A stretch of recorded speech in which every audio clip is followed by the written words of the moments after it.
नमस्कार। आज हम बात करने वाले हैं एक बहुत ही जबरदस्त कहानी की, आरआरआर। जी हाँ, आरआरआर। ये कहानी हमें 1920 के दशक के ब्रिटिश राज वाले भारत में ले जाती है। हमारे पास जो जानकारी है वो आरआरआर भारत में भाईचारा और क्रांति नाम के एक स्रोत से ली गई है।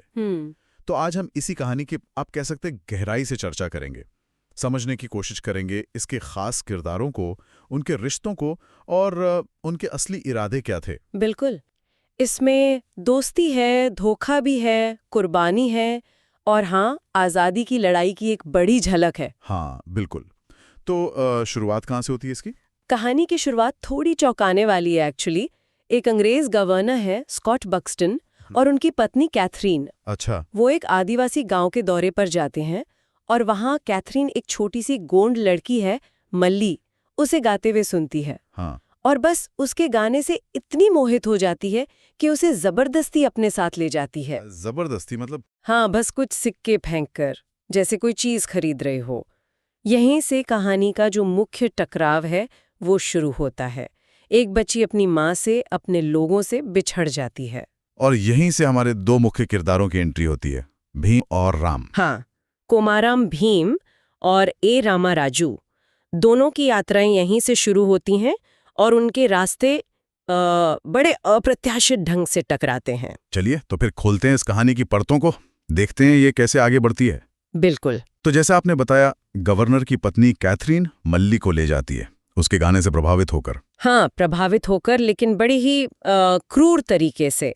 वो उस वक्त की अंग्रेजी हुकूमत का रवैया दिखाता है। कितना घमंड, कितनी बेपरवाही। सही कहा। और इस नाइंसाफी के खिलाफ फिर आवाज उठती है। हाँ, गोंड कबीले के जो रक्षक हैं कोमाराम भीम, बहुत ताकतवर है लेकिन उतने ही नरम दिल भी। वो कसम खाते हैं कि वो मल्ली को वापस लाएंगे, चाहे कुछ भी हो जाए। और इसी मिशन के लिए वो दिल्ली आते हैं। जी हाँ, लेकिन पहचान छिपाकर दिल्ली पहुंचते हैं। वो एक मुस्लिम मैकेनिक अख्तर का भेस ले लेते हैं। अच्छा, अख्तर बनकर? ताकि किसी को शक न हो। बिल्कुल। उधर अंग्रेज अफसरों को भनक लग जाती है कि कोई आ रहा है। हाँ, कि गोंड कबीले से कोई मल्ली को छुड़ाने दिल्ली आ रहा है और वो खतरनाक हो सकता है। तो वो एक ऐलान करते हैं। क्या ऐलान? कि जो भी हिंदुस्तानी पुलिस वाला उसे पकड़ेगा, उसे खास तरक्की, मतलब स्पेशल प्रमोशन मिलेगा। ओहो, तो ये एक तरह का लालच था। हाँ, बिल्कुल। और यहीं एंट्री होती है ए रामा राजू की, हमारे दूसरे हीरो की। जी।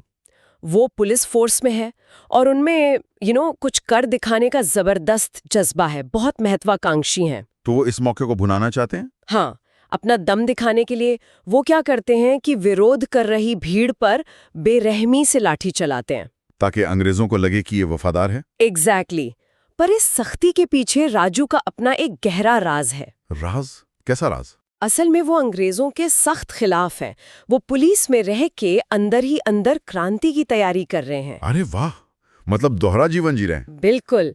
यही कहानी एक बहुत दिलचस्प मोड़ लेती है। वो ट्रेन वाला हादसा? हाँ, राम और भीम यानी राजू और अख्तर, उनकी मुलाकात बड़े ही अजीब हालात में होती है। नदी के पुल पर एक ट्रेन पटरी से उतर जाती है, आग लग जाती है और एक बच्चा फंस जाता है। हाँ, एक छोटा बच्चा आग में फंस जाता है और ये दोनों राम और भीम एक दूसरे को जानते भी नहीं, पर अपनी जान की परवाह किए बिना उस बच्चे को बचाने के लिए कूद पड़ते हैं। साथ मिलकर काम करते हैं। हाँ, साथ मिलकर। उनका तालमेल देखने लायक होता है, कमाल का बचाव करते हैं वो। और यहीं से उनकी दोस्ती की शुरुआत होती है। जी हाँ, इस घटना के बाद वो एक दूसरे की असलियत से, या कहें कि दुश्मनी वाले इरादों से पूरी तरह अनजान है और गहरे दोस्त बन जाते हैं। दोस्ती भी बड़ी तेजी से गहरी होती है उनकी। बिल्कुल, बिल्कुल सच्ची दोस्ती लगती है। राम फिर भीम की मदद भी करता है। कैसे? राम भीम को, जो अभी भी अख्तर बना हुआ है, गवर्नर की भतीजी है जेनी, उससे मिलवाता है। अच्छा, जेनी से? हाँ, जेनी अच्छी लड़की है, थोड़ी नरम दिल, और वो भीम से काफी इम्प्रेस हो जाती है। तो इससे भीम को फायदा होता है? हाँ, राम की ये मदद भीम के लिए बहुत काम आती है। उसे गवर्नर की हवेली तक पहुंचने का, मल्ली के करीब जाने का एक रास्ता मिल जाता है जेनी के जरिए। लेकिन दोस्ती अपनी जगह और दोनों के अपने अपने छुपे हुए मकसद भी चल रहे हैं साथ साथ। बिल्कुल। और यही हमें राम के किरदार की एक और परत पता चलती है। एक फ्लैशबैक सीन आता है। हाँ, जिसमें उसके पिता का जिक्र है। हाँ, पता चलता है कि राम पुलिस में क्यों आया। उसके पिता वेंकटराम राजू एक क्रांतिकारी थे जो अंग्रेजों से लड़ते हुए मारे गए थे। सही। और मरते वक्त उन्होंने राम से वादा लिया था कि वो इस लड़ाई को जारी रखेगा। तो राम का पुलिस में आने का असली मकसद अंग्रेजों के हथियारों के जखीरे तक पहुंचना था। वो हथियार वो अपने लोगों को देना चाहता था ताकि क्रांति को ताकत मिले। बाप रे, ये तो किरदार को और भी पेचीदा बना देता है। बाहर से अंग्रेजों का वफादार सिपाही और अंदर से एक पक्का क्रांतिकारी, है ना। ये वाकई दिलचस्प है कि कैसे दोनों दोस्त भी हैं और अपने अपने सीक्रेट मिशन पर भी लगे हुए हैं। और फिर वो सांप वाली घटना होती है। हाँ, वो भी एक अहम मोड़ है। एक रात दोनों साथ होते हैं और राम को एक जहरीला सांप काट लेता है और भीम उसकी जान बचाता है। हाँ, भीम अपनी जान पर खेलकर अपने कबीले के जो पुराने नुस्खे हैं उनसे राम की जान बचाता है। और इस एहसान के बाद, इस एहसान से दबकर और शायद दोस्ती के गहरे नाते, भीम अपनी असलियत राम को बता देता है। वो बता देता है कि वो अख्तर नहीं, भीम है। हाँ, बताता है कि उसका नाम कुमाराम भीम है और वो दिल्ली क्यों आया है, मल्ली को बचाने। राम का क्या रिएक्शन होता है सुनकर? स्क्रिप्ट ये साफ नहीं करती, लेकिन शायद वो चौंका होगा, पर दोस्ती शायद तब भी कायम रही होगी, क्योंकि इसके बाद चीजें और तेज होती हैं। हाँ, एकदम। भीम अब हवेली में घुसने का प्लान बनाता है। जी। गवर्नर एक बड़ी पार्टी रखता है और भीम को हवेली में घुसने का मौका मिल जाता है। और वो वहां हंगामा खड़ा कर देता है। हाँ, वो इस मौके का पूरा फायदा उठाता है। उसने पहले से कुछ जंगली जानवर पकड़े होते हैं, बाघ, हिरन, भालू। अच्छा। उन्हें वो पार्टी के बीच में हवेली में छोड़ देता है। अरे बाप रे, भगदड़ मच गई होगी। बिल्कुल, पूरी पार्टी में अफरा तफरी, भगदड़, और इसी गड़बड़ी के बीच भीम मल्ली को ढूंढ लेता है और उसे लेकर भागने लगता है। हाँ, जैसे ही वो मल्ली को लेकर निकलने वाला होता है, उसका सामना राम से होता है। एग्जैक्टली। राम अपनी पुलिस की वर्दी में उसे रोकने के लिए सामने खड़ा है। उफ, क्या पल रहा होगा वो। एक तरफ दोस्ती, दूसरी तरफ फर्ज। दोस्ती की असली परीक्षा, यहीं उनकी दोस्ती टूटती है। और यही कहानी का सबसे बड़ा टकराव होता है। हाँ, दो जिगरी दोस्त जिन्होंने एक दूसरे की जान बचाई थी, अब दुश्मन बनकर आमने सामने हैं। उनके बीच जबरदस्त लड़ाई होती है, एक्शन से भरपूर। बहुत ही भीषण लड़ाई। और आखिर में राम, जो अभी भी अपना पुलिस वाला किरदार निभा रहा है, वो अपना फर्ज निभाते हुए भीम को पकड़ लेता है और अंग्रेजों के हवाले कर देता है। हाँ, और इस कामयाबी के लिए राम को वो स्पेशल प्रमोशन मिल जाता है जिसका वो इंतजार कर रहा था। लेकिन कीमत चुकानी पड़ती है अपनी दोस्ती की। बिल्कुल, दोस्ती टूट जाती है। भीम को लगता है कि राम ने उसे धोखा दिया है। वो पूरी तरह बिखर जाता है। इसके बाद भीम का क्या होता है? इसके बाद भीम पर सरेआम जुल्म होता है। उसे पब्लिक में कोड़े मारने की सजा दी जाती है। और राम खुद इसकी निगरानी करता है। हाँ, राम खुद वहां मौजूद होता है, शायद अपनी वफादारी साबित करने के लिए। अंग्रेज अफसर चाहते हैं कि भीम घुटने टेक दे, माफी मांग ले, लेकिन भीम झुकता नहीं है। इतना दर्द सहकर भी वो इनकार कर देता है।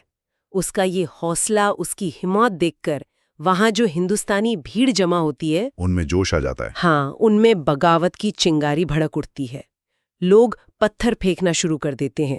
अंग्रेजों का प्लान उल्टा पड़ जाता है। इसी हंगामे का फायदा उठाकर राम कुछ करने की कोशिश करता है। हाँ, राम अंदर ही अंदर भीम को बचाने का एक प्लान बनाता है। वो एक नकली फांसी का सीन क्रिएट करवाता है ताकि उस शोर शराबे में भीम को भगाया जा सके। लेकिन प्लान कामयाब नहीं होता। नहीं, प्लान फेल हो जाता है और अंग्रेज अफसर राम को ही पकड़ लेते हैं। उस पर गद्दारी का इल्जाम लगता है। ओहो, तो राम भी गिरफ्तार हो जाता है। हाँ, और दूसरी तरफ भीम, जिसे राम के सीक्रेट प्लान का कुछ नहीं पता, वो गलत समझ लेता है। हाँ, वो देखता है कि राम मल्ली के पास जा रहा है, जबकि राम असल में उसे बचाने जा रहा होता है। भीम को लगता है राम मल्ली को चोट पहुंचाएगा और गुस्से और गलतफहमी में भीम राम पर हमला कर देता है, उसे बुरी तरह पीटता है और फिर मल्ली को लेकर वहां से भाग जाता है। ये तो बहुत दुखद मोड़ है। दोनों दोस्त एक दूसरे के दुश्मन बन गए, वो भी गलतफहमी की वजह से। हाँ, ये गलतफहमी कहानी में और दर्द भर देती है। कई महीने बीत जाते हैं, राम जेल में है, तकलीफें सह रहा है और उसकी फांसी की तारीख भी करीब आ रही है। और भीम मल्ली के साथ कहीं दूर है। हाँ, शायद सुरक्षित है, पर उसके दिल में राम के धोखे का जख्म है। तभी कहानी में सीता की एंट्री होती है। राम की मंगेतर। जी हाँ, राम की मंगेतर सीता। वो भीम को ढूंढ लेती है। उसे लगता है भीम अब भी राम का दोस्त है और वो उसे सब सच बताती है। हाँ, रोते हुए वो भीम को बताती है कि राम ने असल में क्या किया है, सालों से क्रांति के लिए कितना कुछ सहा है, अपने पिता का वादा निभाने के लिए कैसे अपनी पहचान छिपाए। और ये भी कि राम को फांसी होने वाली है। हाँ, ये सुनकर भीम के होश उड़ जाते हैं, उसके पैरों तले जमीन खिसक जाती है। उसे अपनी गलती का एहसास होता है। जबरदस्त एहसास होता है कि उसने अपने सबसे अच्छे दोस्त को कितना गलत समझा, उसके साथ कितनी बड़ी नाइंसाफी कर दी। उसे बहुत पछतावा होता है और वो फौरन राम को बचाने का फैसला करता है। हाँ, कसम खाता है कि वो राम को बचाएगा, चाहे जो हो जाए। अब उसकी जिंदगी का बस एक ही मकसद रह जाता है, राम को छुड़ाना। और वो उसमें कामयाब होता है। हाँ, वो फौरन काम पर लग जाता है। पूरी प्लानिंग के साथ वो अंग्रेजों की उस बैरक में घुसपैठ करता है जहां राम कैद है। राम की हालत तो बहुत खराब होगी तब तक। हाँ, राम जेल में जुल्म सहते सहते बहुत कमजोर हो चुका है। भीम अकेले ही कई सिपाहियों से लड़ता है, जबरदस्त एक्शन होता है और आखिरकार वो राम को आजाद करा लेता है। उसे अपने कंधों पर उठाकर लाता है। हाँ, वो कमजोर राम को अपने कंधों पर उठाकर वहां से सुरक्षित निकाल लाता है। ये सीन उनकी दोस्ती की एक तरह से नई शुरुआत जैसा है। जंगल में राम फिर ठीक होता है धीरे धीरे। हाँ, और अब दोनों दोस्त फिर से एक हो गए हैं। उनके बीच की सारी गलतफहमियां दूर हो चुकी हैं। और अब उनका मकसद एक है, क्रांति। बिल्कुल।